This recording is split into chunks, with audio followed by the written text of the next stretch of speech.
so grateful you're tuning in with us tonight. We are Jumper Cable Records. I'm Kiara Davies. If you're tuning in on YouTube, I want to thank my husband, Dallin Davies, who's behind the camera today. But y'all, we cannot wait to get this episode started. We're hanging out in Nashville with the country rock duo American Blonde. Yeah. Hey, what's going on? Thanks so much for having us. We're so excited. Yes, these two are hailing from Mississippi, but they've been dazzling the Nashville music scene for the last few years. Yeah. In and out the last several It feels years, crazy really. to say that. Yeah. It's Oh my been a minute goodness. here in the city. It is amazing, like a magical place here. So it is really awesome. Love it. We're so excited to have you. Y'all meet Nata and Tinka. Hey. Thank you for being here. Thanks for having us. We've been looking forward to meeting you both. You've been unstoppable in the music scene lately.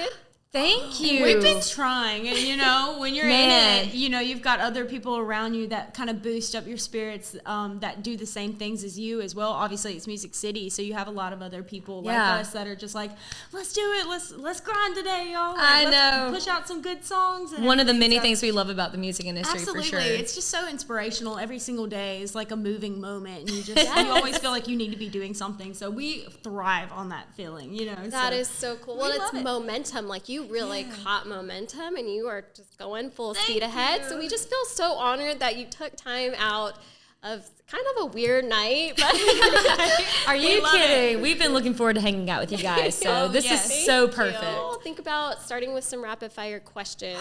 Let's go. Those are the best I'm ever. all about some rapid fire. Yes. Come on. We'll see how it goes. Yeah. Okay. Because Thanksgiving is coming up just in a few days, I'm feeling inspired. This is a would you rather question, Thanksgiving themed though. Oh. All right. All right. I can only imagine. Would you rather swim in a pool full of gravy or a pool full of cranberry sauce? Oh. Yeah, I know your answer. You know mine. Yeah, I do. Guess it for me. Is it the cranberry sauce? I know it. Because I used to be addicted when I was younger. I would just, I didn't even take it out of the can. No. Like you just said. Like I She would just- take a spoon and just be gulping that stuff down. I don't even think, she would just have the cranberry sauce and that's it. So Like, that's just like Jell-O. Like you didn't even Yeah. stir it up. Exactly. That's what I no, thought. I'm not the cranberry sauce fan, so I'm going to go with the gravy. gravy? Yes. She's big on dressing too. Like dressing is her favorite I Thanksgiving meal. love So. Yeah. dressing. I'm with you. I'm with you there. Dylan's behind the camera though, like no way, no thanks. No way, no thanks. Got crazy. No, I'm with you on that. Are you guys team ham or team turkey? I feel like everybody's one or the other. We've got to be the same. I know we're the same. Turkey We're all the definitely way. turkey. I don't know why. I don't know. I just always prefer the turkey over the ham. And I Yeah. feel like that's like a soft spot Ham's for most good. people. Like, how could you not like ham? Yeah, ham's good, but like I feel like every bite is the same. With a turkey, you don't know what Yeah. you're gonna get. You know what I mean?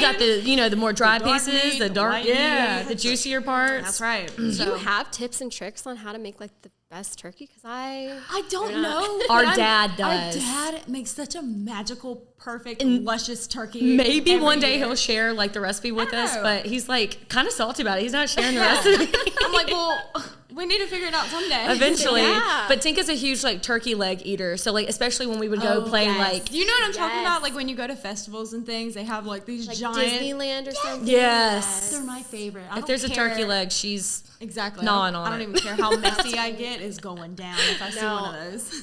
I'm with you on that So too. good. I forgot about like turkey legs. Yeah. Just Ugh. that in Just itself. that alone, man, so good. So to keep going with the Thanksgiving theme. Okay, which of these three must go? You have to pick one. Green bean casserole, dressing, or candied yams. Yams. For me, the yams. That was so easy for you. yeah, I was about to say the green bean casserole, but you got me on the yams. I think I'm okay with that one. yeah. Is it the like marshmallows on it or what? It's just. I think it's just. It might be like the texture for me. It's texture, but it's also like the overbearingness of the sweetness. I like to balance my sweetness. I'd rather have the sweetness from like the pies that we do. That's what I'm saying. Yeah. But because it's sweet enough, you're like, is this dessert? Is this gonna conflict with the dessert I'm about to eat? You know, like you never know. I hear that. Yeah. No, I hear that. It's too much. I love that we have reasons for. I know. Well, so I know y'all are sisters, but I think you might still have the same answer. It's okay if you have different answer. What are your favorite holiday traditions? Like, is there one that you remember growing up that is still meaningful, special, that you just have to do every year? Well, I feel like, I want to hear yours first because I know as we get older, of course, our holiday traditions change.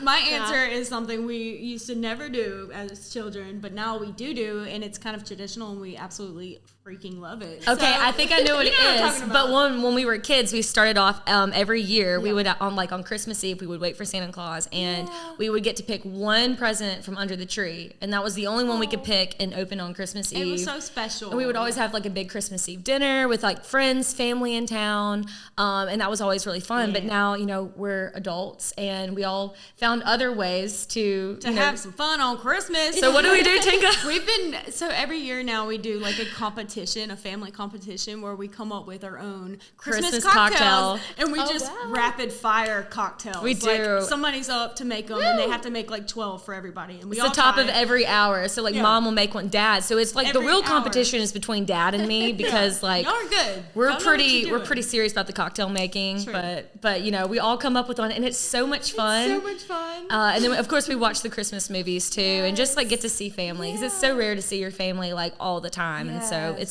the holidays are always super special. So good. Exactly. So good. Oh my gosh, that sounds like a party though. For sure. We're coming over. No. Yes. That is so sweet. I love talking about traditions and things like that. Yeah. The best. So it's great to hear it from a family. Like, absolutely. So cool. But so you went from a sister trio to a sister duo, and with that, you completely rebranded in the last few years. Yes. You changed your band name, once called Southern Halo. You might know them by that name, but you all are still the beloved, the harmonizing sisters, but now you're known as American Blonde. Yes, that's right. Can you tell us what inspired that specific name, American Blonde? Absolutely. It's a long story. I mean, I want like summarizing, I guess, like from like in a nutshell. So the three of us with our baby sister Hannah were in a group called Southern Halo, and we started playing music from like 8, 9, and 10. Like we were really young. Well, we weren't good at sports growing up, like going to school and everything, and instead we took to music because we saw like all of the blues musicians in our town. Oh yeah. Because it's so rich with the blues music, being in the Delta. We were just like, we want to be like that because we can't do sports. Yeah, so. And the goal was to never be like, like Taylor Swift or, like playing on big stages. No. The goal was just like we loved playing music together. Fun. And so, like, of course, you do something long enough, it kind of takes you places. And so at very young ages, we were still trying to discover who we are. And we kind of got like a little bit of a discovery with Southern Halo. And as sisters, at the end of every album, we would take a step back and ask each other, like, okay, we're still young, we're not even in our 20s. Do we want to keep making more albums? Like, what do we want to do? Are we still enjoying ourselves? Yeah, like, what's going on? And our baby sister, it was approaching 2020. It was 2019, and our baby sister kind of was like becoming into herself, and she realized, I don't want to travel. I'm terrified of the stage. I don't want to, constantly do this, but I'm going to miss like being able to be with you guys all the time. And so we were like, girl, this is what this is all about. We're like, spread your wings, girl. Get out of here. You should be honest with yourself for things like that. It's so true. And we're so glad she did because it just opened up a whole new world of music and on a level we didn't know we were even capable of. It was the best for all of us. She found her way, like her path in real estate and everything she's always wanted to do. And then we actually had the opportunity to take a step back and ask ourselves if this is actually something we want to pursue. And we were like, heck yeah, absolutely. Yeah. I could not imagine doing anything else. Oh, we love it. And it was just such a good excuse for us to really be more hands-on with our music because when we were so young,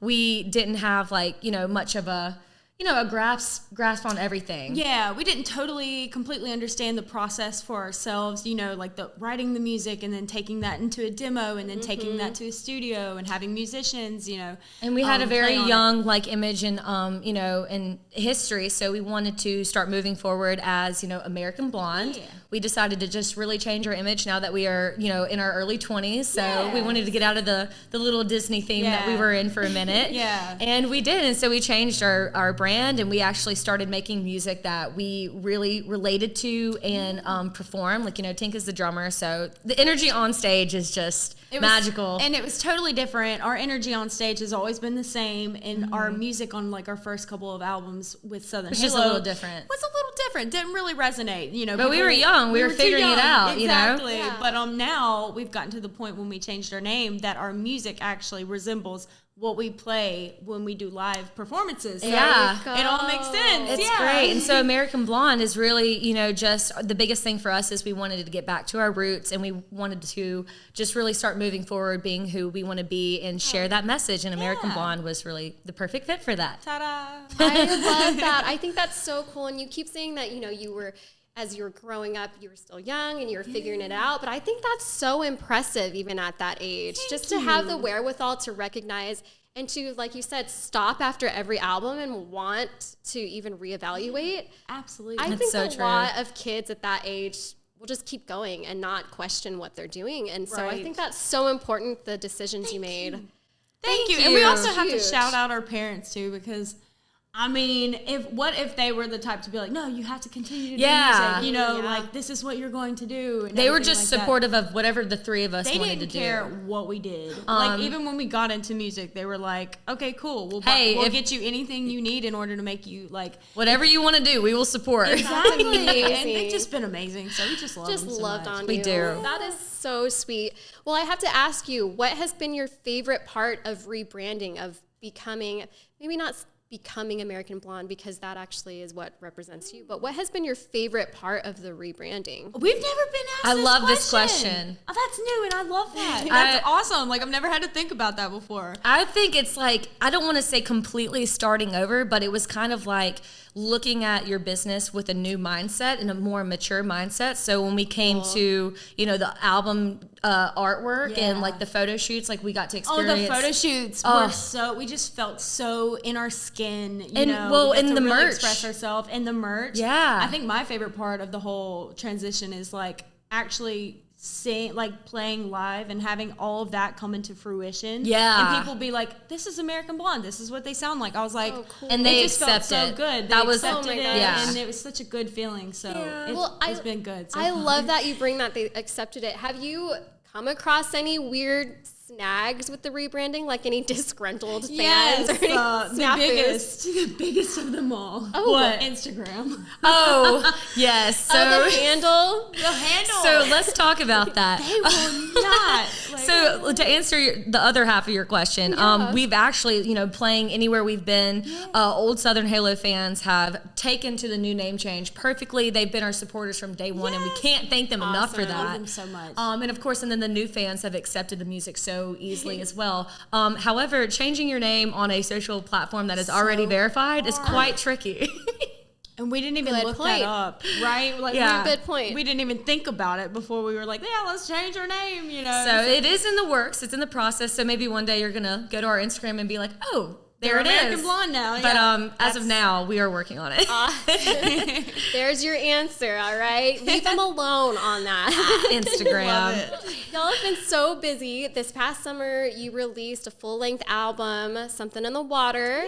Yes. You've been hustling. You've been playing writers' rounds. You've been playing shows all here around town. You just dropped a new single called Dream in Denim. Yes. Can we do a wellness check on y'all's? I know you are from Mississippi Delta, yeah? Yes. So how are the Mississippi Morris sisters doing? Where are your heads? Did you, as you were growing up, envision playing the Bluebird? Oh my goodness. Did you envision all this in Nashville? It's one thing to dream it for sure, but I still can't get over when we played the Bluebird. It's just this is something that you've looked forward to from the very beginning. And, I remember being very young and thinking, oh, we could never do that, you know? And it's just like amazing, like growing up and seeing goals come true, you know, come to real just life. Because you've worked to that point, you know, and it's been amazing, and we never thought we would ever even be where we are today. We're just doing it for fun. Like, we don't, you know, we just want our music to be out there and to be able to connect with people on a level that, you know, we connect with. And that's so like our main thing that gets us going, because, you know, being sisters, like, it's so fun to have something that we share and we can really work together with. So this is our brand, and, you know, it's really fun to collaborate together on this. And it's really fun to not only just get to do what we love with the ones we love, but whenever we do these writer rounds and shows, and like when we have people come up and be like, this song made me feel this, and it's just like at the Bluebird recently, we just played there like a few weeks ago. I want to say it was insane, because I think we played there one other time before that time that we played a couple weeks ago, and we played one that was really near and dear to us that we didn't think anybody was really going to accept, and it's a very like in touch song, like it's very deep and emotional. We were so overwhelmed with how many people like really related to that, and it just keeps proving it to us like time and time again that music really speaks, you know, all languages. It's crazy. Everybody in the room was crying with us, and it was like a feeling that like that's what we live for. Like, if we want everybody to feel exactly like, you know, what we're feeling together. Like, and as long as you guys still like our music, we will keep making it. Absolutely. Say that you all sold out in like 2 minutes. Like, we couldn't go see you. What? I know. I don't know what happened. I don't either. It was so amazing. We had a lot of like disappointed friends. They were like, "Oh, we really wanted to come tried. out." We're like, "Hey, I guess this is a good problem to have." It's a great problem. But what is the biggest change that you've seen in yourselves since coming here? I would have to say songwriting in particular, but, you know, for sure doing well, just doing a lot of the writers rounds too. Somebody actually brought this up to us the other day. Like, they said, I love watching an acoustic show because it's the one time like the artists really aren't hiding behind all the instruments on stage, and it's really putting them to the test. And I think doing a whole lot of writers rounds has really helped the two of us get even tighter. And I love, like, you know, the music that we've been making, and the friends. Oh my goodness, the networking with so many new friends here. It's crazy how every time you get on stage to do a writers round with somebody, you just immediately, you've got like a whole new group of friends from that one night. And so every night you do it, it's just like a bigger family. Our Taco Tuesday friends list keeps growing. I know. That's one thing we have done. Heck yeah. Now y'all have to come. So cool. Now you guys have to come. We're there. You don't have to tell us once. We'll be excited. We're so honored to have you two hanging out with us. I don't know if you know this, but you are our season 1 finale. Woo! That's amazing. I'm honored. We wanted to go out with a bang, so we're so honored. Well, can you tell us, just to wrap up this year, what are y'all envisioning for 2023? Do you have any teasers? Ooh, so 2023, we've got some stuff in the works. We're so excited. Lots of good things, y'all. Like, of course, like we've been talking about all these new original songs. We have some more songs that we are actually getting ready to demo and start picking and choosing for the next album. And we're actually already going ahead and building up a really fun tour schedule. So we would love for everybody to stay in touch with us on our website at AmericanBlondeMusic.com, and you can see where we're going to be, because we're so excited. It's going to be a fun year. Yeah. We're so excited for the momentum that you have picked up. We are excited. We love your album. You all have to go listen after this episode. Go listen to Somethin in the Water on Spotify. Go stream their latest single, Dream in Denim. Nata and Tinka, can you tell us where our listeners can find you? Of course. Well, of course, you can find us on Facebook, Instagram, Twitter, YouTube, every now and then on TikTok. And we're trying TikTok. We're trying unenthusiastically. But of course, you know, we just have so many other things coming out this year, and we would love to see you guys at a future show. So like we said, you can actually even head over to any of our social media pages and click the link in the bio, and that's going to show you a link tree, and you can actually find all of those things we just listed right there. So come holler at us. We'll say hey and follow you back. Yeah. We want to be friends. We want to see y'all in 2023. That's right. Yes. Before we go, let's do some shout outs. Woo! Okay. Well, hey, Mom and Dad. Hey, Mom and Dad. And of course, we have to give a huge shout out to our Meemaw. It's her birthday today. So happy birthday, Meemaw. Well, thank you so much. Thank you all for listening to another episode of the Jumper Cable Records podcast. If you're listening on Apple Podcasts or Spotify, please don't forget to rate and review us. Then we can keep doing awesome interviews like this. Y'all just heard from the blonde bombshells, I'm going to call you. I love it. The country rock duo, American Blonde. Go stream their latest single, Dream in Denim, on Spotify. And can you really quickly, I just thought of this, can you tell us what Dream in Denim is about? Oh my gosh. Oh, we would love to. It's a fun one. Dream in Denim is for, I mean, it's the country boys anthem, you know, like coming from the South and just really just, you know, of course you always have your men in suits and you're like, oh man, that's so, nothing's more attractive than a man in a suit, right? Well, nothing's more attractive than a blue collar boy in some denim. Yeah, working hard. They need their Exactly. anthem. They need an anthem, and we feel like here in Nashville, you know, we might as well give them a little shout with that one. So, and it's surprising enough, Nata looked up if anybody had already taken that name. Not yet. Nobody had taken that name. We were like, that is I the love that perfect name for a song. So, yay, we got a score with It that must one. be written. Yes, that was good prime real estate right there. There you go. Well, you all heard that. We've got to love a tribute song, and we promise if you go stream it, you'll love it too. We're so excited for your acoustic exclusive, so y'all just stick around. Woohoo! Oh, yeah. Something in the way that you kiss. I can get enough love.